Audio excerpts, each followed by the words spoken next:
Hello, associates. We're going to now talk about the Addendum KW. So this is May of 2018.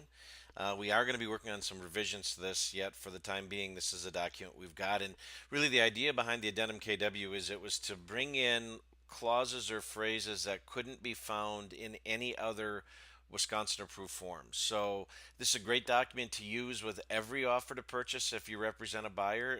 It's got some really great things to it, and I'm going to show you some of the differences in one key area, which is the inspection, that as to why I'm going to recommend you use our Addendum KW if there's an inspection contingency in any offer that you draft for a buyer. So we're also in dot loop for this. So I just wanted to show you the other video I showed you. We were working within zip forms. Now we're working within dot loop. They're very much the same, just a matter of what your personal preference is. I would recommend that you get used to using dot loop only. I know some of our agents who've been with us a while are used to zip forms because that was the first kind of online tool we had.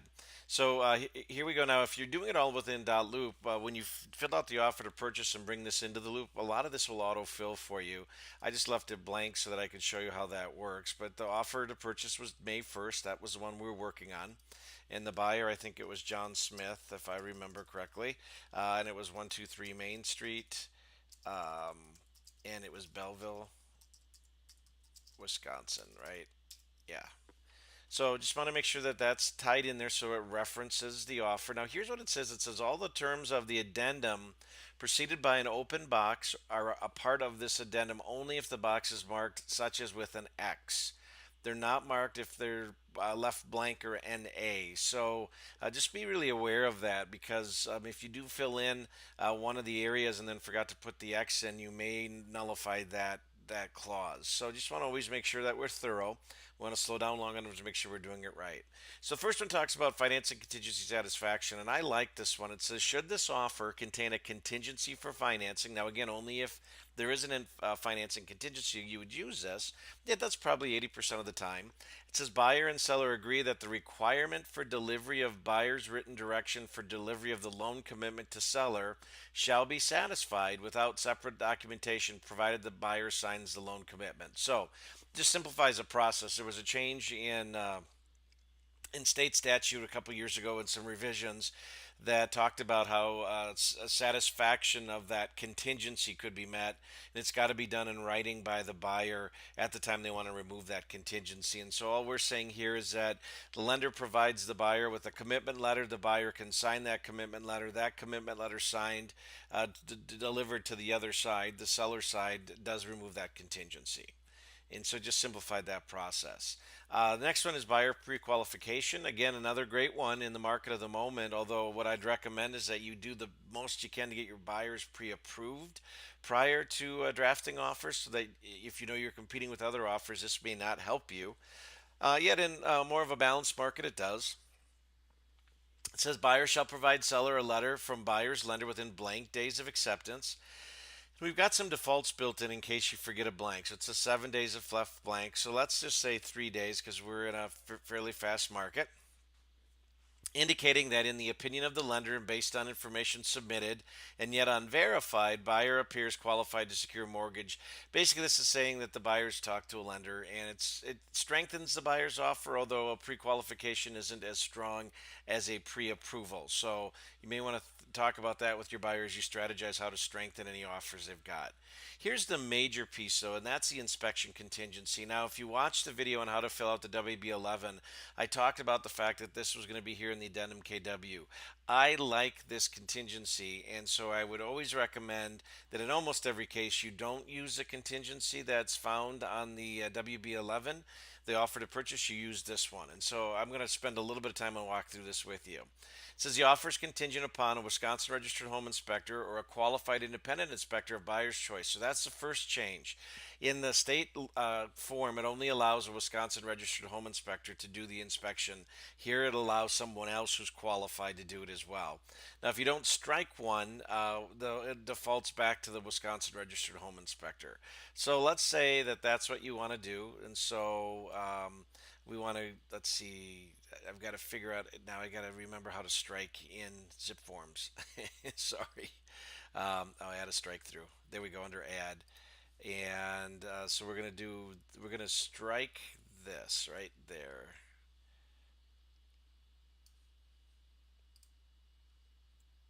So we're going to strike through that. Actually, got to make that a longer strike through. So let's get rid of it first. Let's go back and put add a strike through. I'm going to get up there.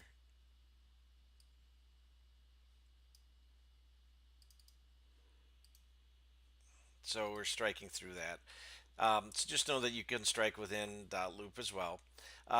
It goes on to say whoever you choose will be conducting an inspection of the property which discloses no defects in defining the offer of purchase. Now, then just a reminder, I would, if I was going to use this, I'd go back to the offer to purchase and read the definition of defect to the buyer so they know what that inspector is looking for.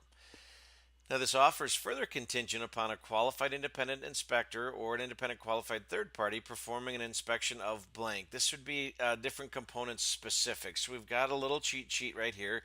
Could be the swimming pool, it might be the roof, it may be the foundation, the chimney. It's something that they want to have an additional inspection done just because from a visual inspection or maybe in the property condition report it talked about something that they want to go further and get more information on, which discloses no defects. Now, it goes on to say buyer and buyer's agents are allowed to be present during the inspection.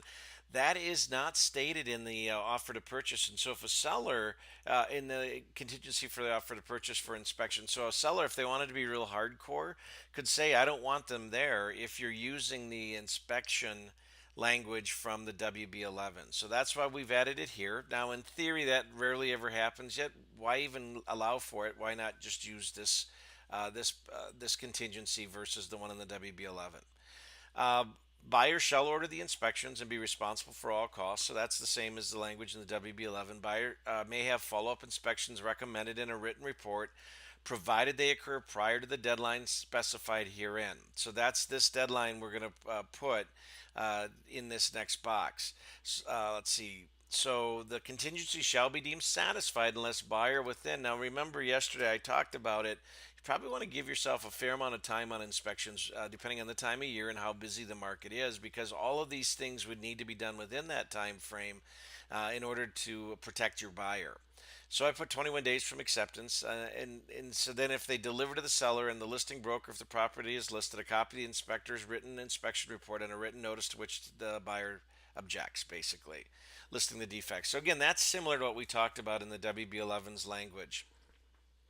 Now here's the caution. It's the exact same one in the WB11. It says a proposed amendment will not satisfy this notice. So again, amendment versus notice, amendment versus notice. If I'm in within the 21 days, I'm going to use amendments to try to renegotiate whatever came up in the inspection to get back to agreement between buyer and seller. If I get to day 21 and I don't have a signed amendment by both parties agreeing to whatever was being negotiated, in order to protect the buyer, I'm going to have to draft a notice if the buyer wants the opportunity to get out of the deal.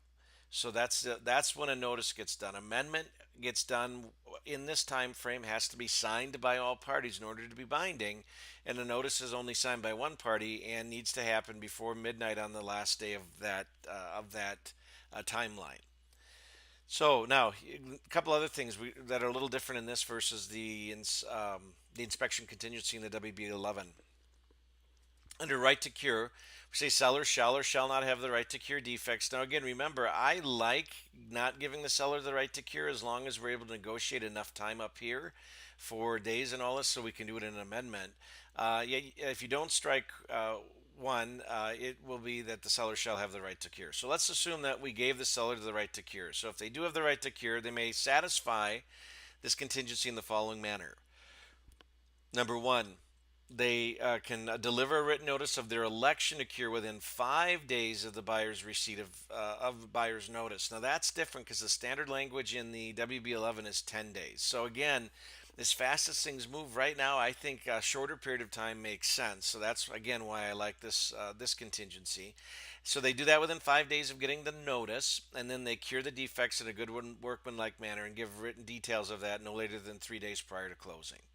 So that's the first one. Number two, if they had the right to cure, but they don't timely deliver notice of election to cure. Now remember, that's within 5 days of getting the notice.